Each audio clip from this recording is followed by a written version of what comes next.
Never needed to be this way. The leaking and the planting. I want a family, not an institution. They feel as though it's better to keep us somehow as the villains. They've shown absolutely no willingness to reconcile. I would like to get my father back.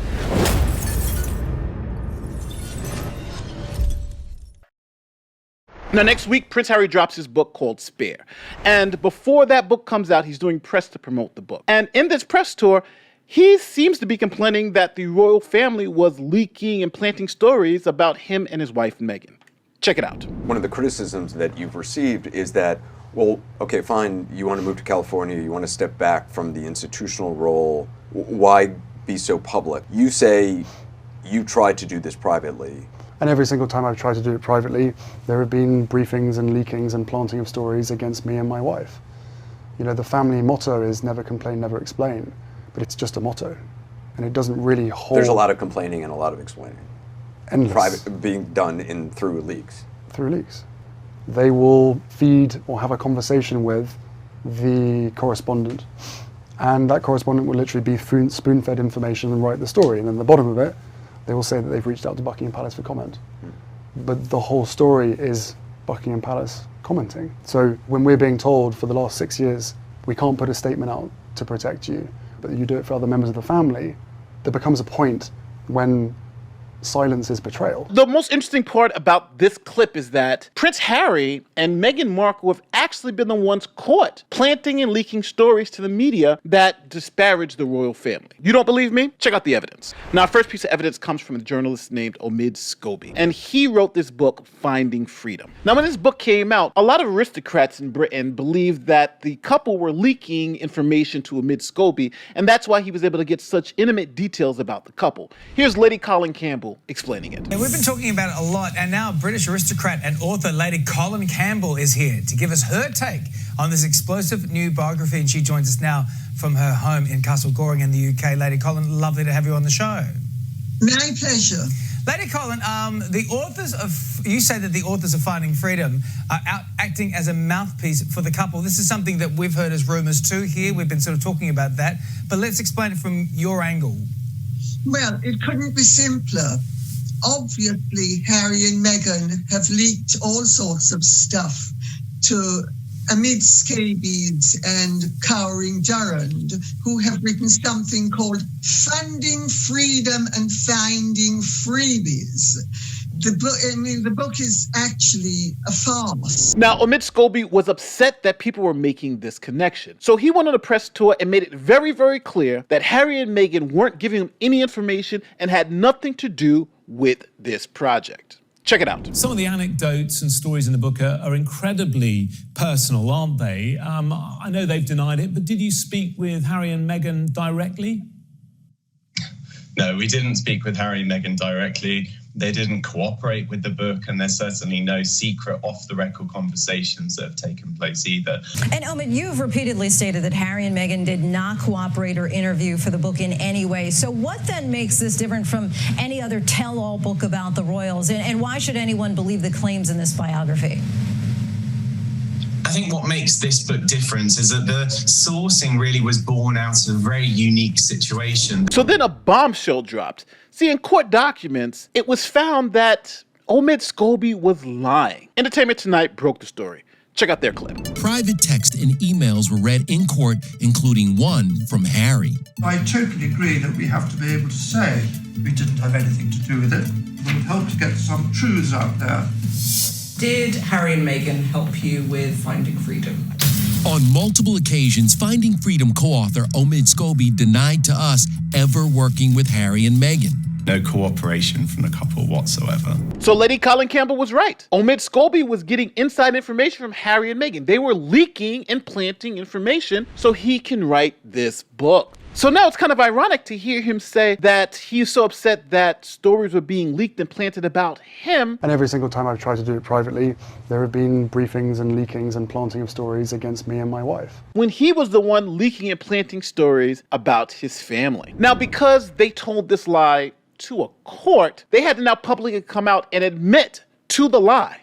Here's the BBC's news coverage of it. The Duchess of Sussex has apologised for misleading a court about information given by her aides to the authors of a biography. Previously, the Sussexes have said that a spokesperson said the couple did not share any information, did not contribute to a biography called Finding Freedom. However, yesterday in court, a witness, a senior aide to the Duchess, said that actually there were a number of meetings, both in person and over email, about that publication, that the Duchess of Sussex had shared information, had shared points to be shared with the authors. So there's a contrast in those two accounts. We know that Harry is upset that his family allegedly were leaking and planting stories to the media, but he was also planting and leaking stories to the media, and now he's trying to play the victim card. That, oh my God, they were doing this evil thing to me, when he was doing the exact same thing to them.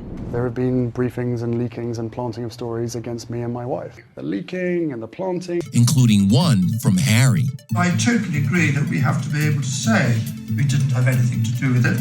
It would help to get some truths out there. This might not have convinced you that Harry and Meghan have been leaking and planting stories all this time. But this is only one piece of evidence. What about leaking and planting false reports? Now, for this evidence, I have to point you to the Netflix docuseries Harry and Meghan. On this series, they profile this guy. His name is Christopher Bouzy of Bot Sentinel. Now, Bot Sentinel's report has been totally refuted by Twitter. Here is Lady Colin Campbell, again, explaining it. Line number 8 is a study in manipulation, dishonesty, and quite frankly, insulting the intelligence of the viewing public. You have some man whose name I don't wish to sully my mouth with, who claims to be an expert and who claims to own a company called Bot Sentinel, which claims to be expert on discovering who bots are. And he asserts boldly in the show that Harry and Meghan were the victims of trolling. The only problem with that is Twitter did its own investigation and refuted those claims absolutely. Also, Netflix has claimed that this company, which really is not a proper company because it's effectively a sham, as the man who heads it up has admitted himself that he has been trolling William and Catherine. Well, how can you be an expert on preventing trolling when you are a major participant in the practice of trolling? He claims he has a 95% accuracy. Well, he has a 4.5% accuracy maximum. The studies show his claims are out by nearly 92%. You couldn't make this up. He is a self-proclaimed expert with no accreditation to back up his claims. Nevertheless, supposedly reputable magazines such as Forbes and Newsweek, and of course a reputable company, supposedly reputable company like Netflix, is advancing him as an expert when he has no expertise in the matter whatsoever. He never studied it, he's never worked in it before, the company is effectively a joke. I mean, at best, Forbes, Newsweek, and Netflix are justifiably guilty of sloppy journalism. Newsweek and Forbes, we can let off the hook thereafter. Netflix, I don't think so.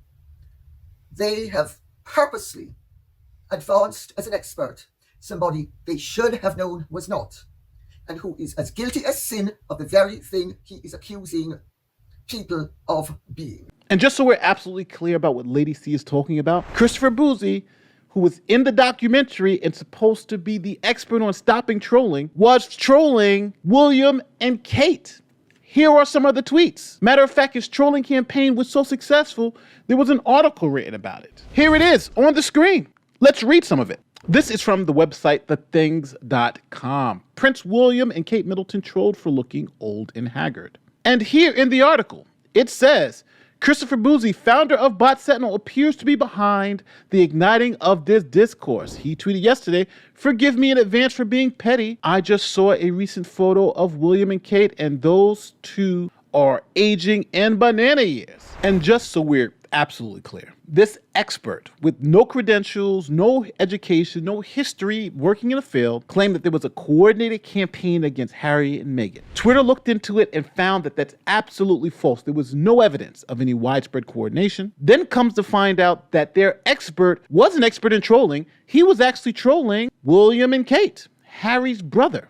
And Harry's the one complaining about people planting stories and planting things about him and his wife, negative things. There have been briefings and leakings and planting of stories against me and my wife. The leaking and the planting. And another bombshell that we didn't even talk about is that the fact that this guy admitted to being paid by Meghan and then retracted that claim later. So this seems like a huge gaslight by Harry and Meghan. Think about it. They're claiming that the royal family's planting fake stories about them to make them look bad, when we know for a fact they have planted stories against the royal family to make them look bad and then lied, even in court, to try to protect that source, to try to say they didn't have anything to do with it. And now we know that was a straight up lie. And then we also know that the stories about her being trolled excessively online through this coordinated campaign was also just straight up a lie. They're expert on trolling. He was an expert. He was an expert because he was trolling William and Kate and then claimed that he was being paid by Meghan before he then retracted that and said he wasn't being paid by Meghan. It was a misquote. So let me know in the comment section if you think I'm being too hard on Prince Harry, if you think he is the victim, because I think that's what this is all about. He wants you to feel sorry for him. He wants you to feel like he is a victim, but he's not. He's a multimillionaire born into one of the richest families on the planet, and he's trying to gaslight you. Let me know where I'm wrong in the comment section. My name is Nate the Lawyer, and I'm out of here. Peace.